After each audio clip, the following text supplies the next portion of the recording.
Good day. I am Sir Mark. Let us discuss methods of philosophizing, particularly the informal fallacies. Fallacies are errors in reasoning or arguments that can lead to incorrect conclusions or faulty beliefs. They are often characterized by misleading or deceptive reasoning that may appear to be valid, but upon closer examination, they reveal flaws in logic. Fallacies can undermine the effectiveness of communication, critical thinking, and decision making. Understanding fallacies is crucial for students, including Filipinos, for several reasons: critical thinking analysis, effective communication, avoiding deception, misinformation, and disinformation, also with the fake news, making informed decisions, media literacy, enhancing argumentation skills, ethical reasoning, and problem solving.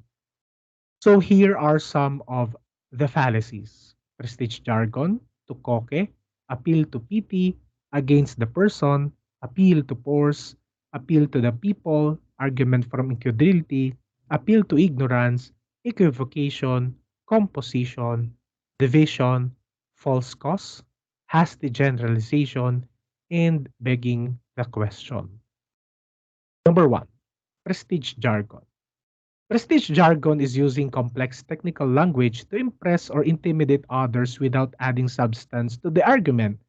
Examples are: you will be in a life of cessation if you will not discontinue taking glucose based nourishment because you have hypoglycemia. To cut, to cut the story short, the patient has diabetes and he was advised to stop taking glucose based food. Our quantum mechanical model establishes that the catalytic potential is inherently contingent upon the thermodynamic matrix. Number two, Tukoke or U2 argument. Tukoke is dismissing someone's argument by accusing them of hypocrisy or inconsistency. Examples are: you say smoking is bad for my health, but you smoked when you were younger. How about you? You're doing the same crime just like me. Number three, appeal to pity or argumentum ad misericordiam. Appeal to pity is attempting to persuade by evoking sympathy rather than presenting valid evidences. Examples are: please let me pass the exam. I've been sick all week and had no time to study. Please accept my plea. I am the breadwinner of my 12 children. They cannot survive without me. Number four, against the person or argumentum ad hominem. Against the person is attacking the character or circumstances of the arguer instead of addressing the argument itself. Examples are: she's just saying that to get the attention. Her opinion doesn't matter. You are irritatingly ugly. That is why you cannot be promoted. Number five, appeal to force or argumentum ad baculum. Appeal to force is using threats or force to persuade rather than presenting valid evidences. Examples are: you better agree with me or I'll make sure you regret it. You have to pass this text message to 10 people or else you will receive bad luck. If you will not follow my direction, I will fire you. Number 6. Appeal to the people or argumentum ad populum. Appeal to the people is arguing that a claim must be true because many people believe it. Examples are: everyone's using this new application, so it must be the best one out there. Number 7. Argument from incredulity. Argument from incredulity is rejecting a claim because it is difficult to understand or believe. Examples are: I can't imagine humans landing on the moon, so it's too incredible to be true. I cannot believe that it will happen. Number 8.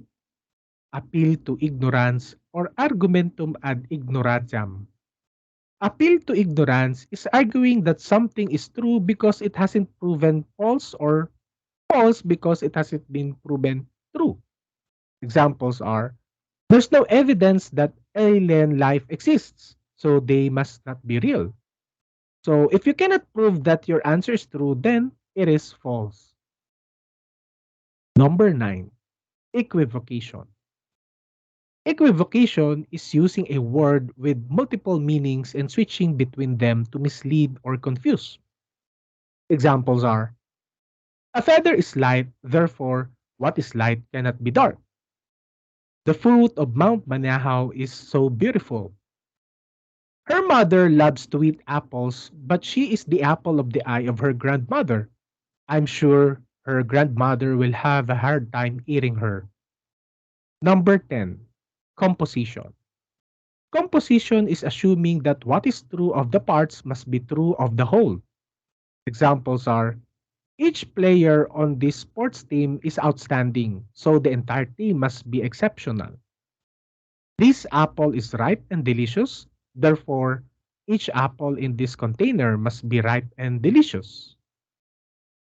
Number 11, division. Division is assuming what is true of a whole must also be true of its individual parts. Examples are, the band is good, the guitarist is good. This company is highly successful, so every employee must be extremely skilled and successful as well. Number 12, false cause or post hoc. False cause is assuming that because one event follows another, the first event caused the second.